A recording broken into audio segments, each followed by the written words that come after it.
aqui é a doutora Cristina Aguiar com os vídeos do canal Neuropediatria para você.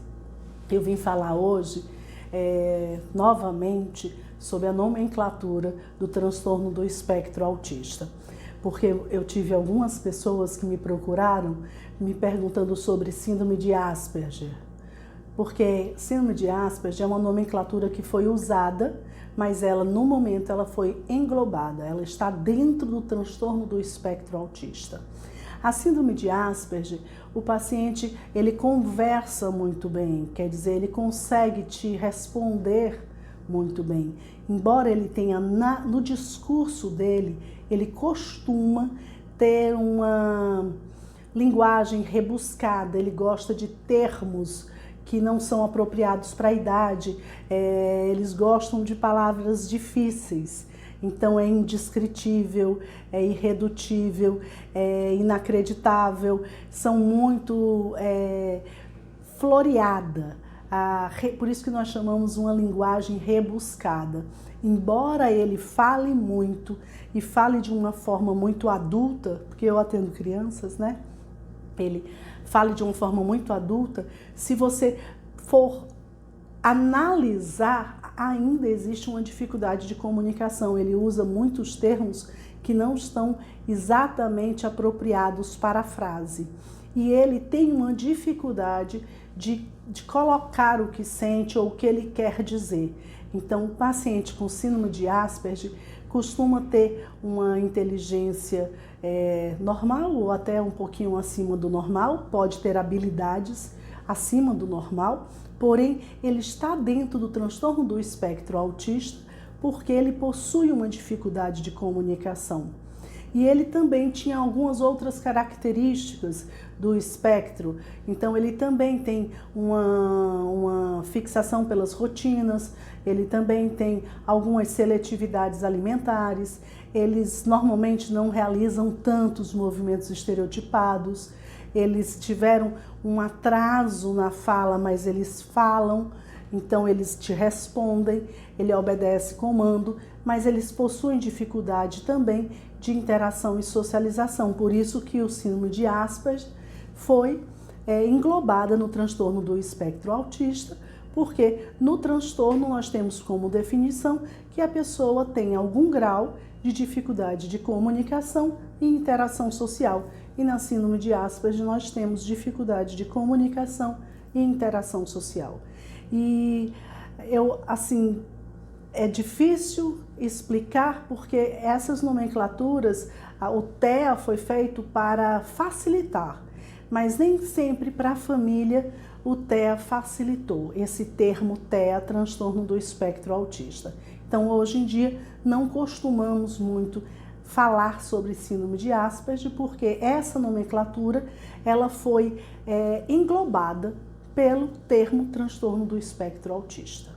Então, espero ter esclarecido as pessoas que me perguntaram por que nós não falamos, esquecemos da síndrome de Asperger.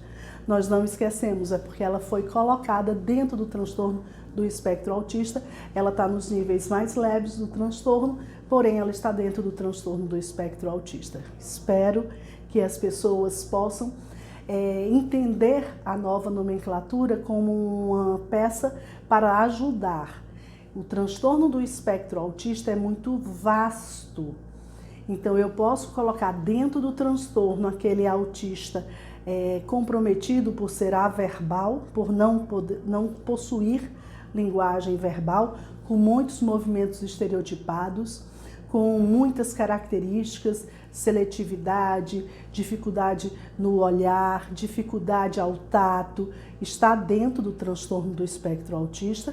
O paciente de níveis mais leves, que conseguem realizar verbalmente algumas palavras, realizando muito ecolalia e com movimentos estereotipados, e já tendo a seletividade alimentar não tão restritiva, mas mais lançadas a cores ou a texturas, só toma sucos amarelos, ou então só come molhado, ou só come seco. E nós temos também dentro do transtorno níveis leves, que são os mais difíceis de diagnóstico, já que eles se comunicam, fazem um olhar facilmente e por isso eles são muito justificados como sendo tímidos, como sendo, é um gênio, é um temperamento. Porém, as pessoas dentro do transtorno do espectro autista, elas possuem a dificuldade de comunicação e interação. Não é uma opção, não é que ele não queira falar, não quer que ele não queira conviver. Ele não consegue fazer isso de forma adequada para a sua idade. Não é não querer, ele não consegue, ele não realiza isso de forma natural. Como eu já falei em outros vídeos, a comunicação no ser humano, ela é iniciada desde o bebê, é iniciado porque é iniciado com contato visual, e esse processo é um processo muito natural, que eu digo aqui, que é tão fácil se comunicar como um passarinho voar. Então,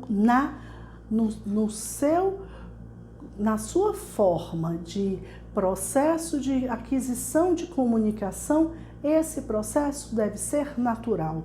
Nos pacientes com transtorno do espectro autista, este processo não ocorre de forma natural, com atrasos.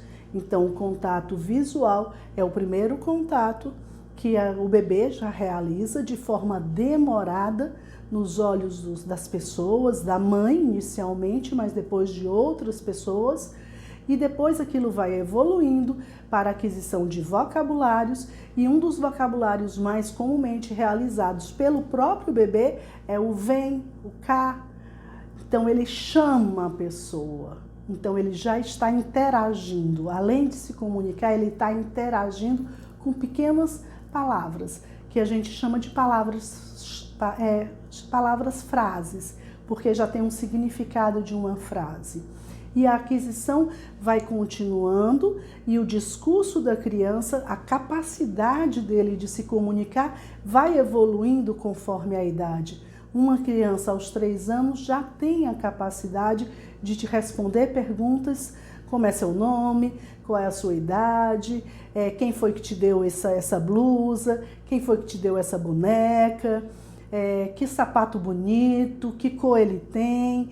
Ele já consegue relatar pequenos fatos de que um amiguinho empurrou, o que foi que aconteceu, eu caí. Ele já consegue relatar e isso vai continuando, esse processo é contínuo. Então, aos 6 anos, a criança já tem muitos argumentos.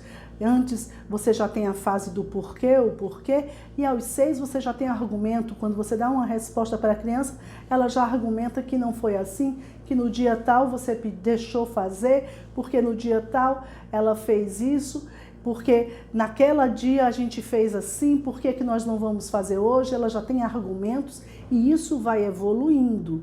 Então, a comunicação é um processo neurológico de aquisições, como aconteceu no processo motor, onde a criança primeiro sustentou o pescoço, para depois sustentar o tronco, para depois ficar em pé e depois andar.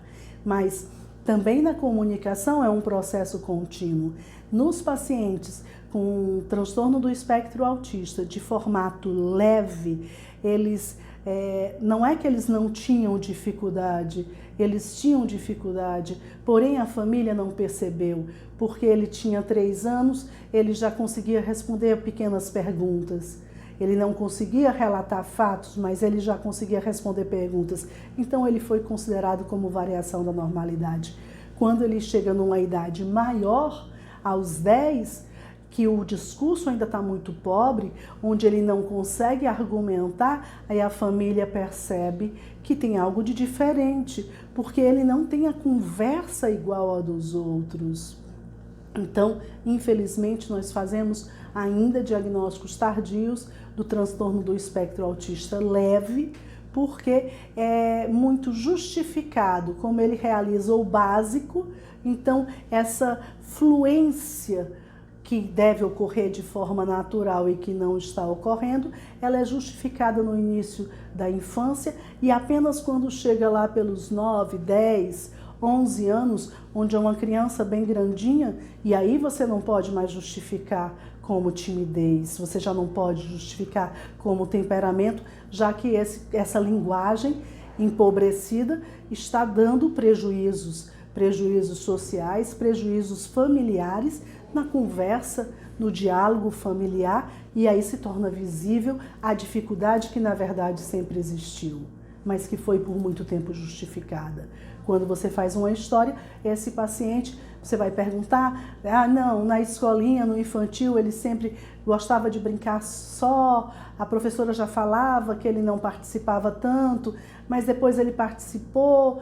Então já houve, quando você vai relatar, perguntar sobre o passado, normalmente esta criança tinha dificuldade de comunicação, sim, porém de um formato leve, o que dificultou o diagnóstico. Então, espero ter esclarecido a história do síndrome de Asperger como colocado atualmente no transtorno do espectro autista, no TEA. Tá certo? Gostou? Dá um like. Beijo.